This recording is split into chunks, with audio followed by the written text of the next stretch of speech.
गांधी विदेशों में पढ़े, फॉरेन में पढ़े, तमाम सारा उन्होंने अध्ययन किया, सब कुछ किया, लेकिन वो अपने पीछे के ब्राह्मणवाद जो उनकी टांग से बंधा हुआ था, उसे कभी छोड़ ही नहीं पाए। ब्राह्मणवाद तिलक के रूप में कांग्रेस में घुस जाता है और तिलक के रूप में स्थापित होता है, और फिर हम ये देखते हैं कि भाई कांग्रेस का वर्चस्व था, उसका समाज में कद था, वो तिलक आगे नहीं बढ़ा पा रहे।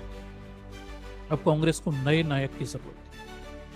तो गोपाल कृष्ण गोखले, जो गांधी जी ने अपना गुरु कहते हैं, वो उन्हें बुलाते हैं, अफ्रीका से आमंत्रित करते हैं। गांधी 1915 में आते हैं, 16 से भारत में राजनीति करना शुरू करते हैं। 17 से गांधी के आंदोलन हमें दिखाई देते हैं।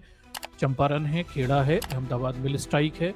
3 बड़े आंदोलनों के माध्यम से ब्राह्मणवादी सपोर्ट से गांधी भारत में रातों रात 17 से 18 एक साल में नायक के रूप में स्थापित कर दिए जाते हैं, करवा दिए जाते हैं। उद्देश्य बड़े स्पष्ट थे, बड़े साफ थे कि ब्राह्मणवाद, जिसे ब्राह्मण तिलक आगे नहीं बढ़ा पा रहे थे, उसे बनिया गांधी आगे बढ़ाएगा। ठीक, और क्यों आगे बढ़ाएगा? क्योंकि धन, शक्ति, बल, उद्योगपति, पैसा, ये सब चाहिए था उस समय। ठीक, तो वही ब्राह्मणवाद कई रूपों में खेल खेलता हुआ दिखाई देता है। जब खुद नहीं कर पाता तो अपने मुखौटे आगे कर देता है, ये हमें दिखाई देता है। या किसी के कंधे पर बंदूक रख के गोली चलाने का वो सहारा भी लेता दिखता है। और हम ये देखते हैं कि 1916 का ही वो दौर है जब डॉक्टर अंबेडकर पहली बार एक सेमिनार में अपना शोध पत्र, रिसर्च पढ़ते हैं।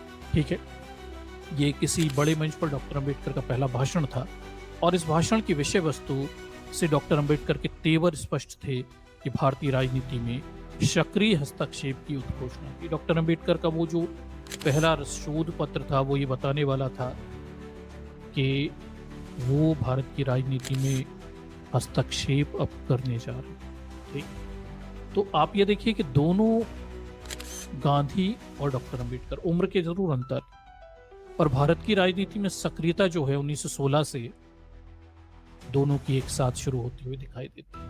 डॉक्टर अंबेडकर थोड़े से बाद में आते हैं। ठीक, गांधी भी लगभग इसी दौर में आ रहे हैं और वो राजनीति शुरू कर रहे हैं, पर दोनों के वैचारिक संघर्ष और समाज के किस वर्ग के लिए काम करना है, इसमें बड़े अंतर है। गांधी समाज के उच्च वर्ग के लिए काम करते हैं, उसका प्रतिनिधित्व करते हैं, तो डॉक्टर अंबेडकर समाज के निम्न वर्ग के लिए काम करने को अपना लक्ष्य बनाते हैं।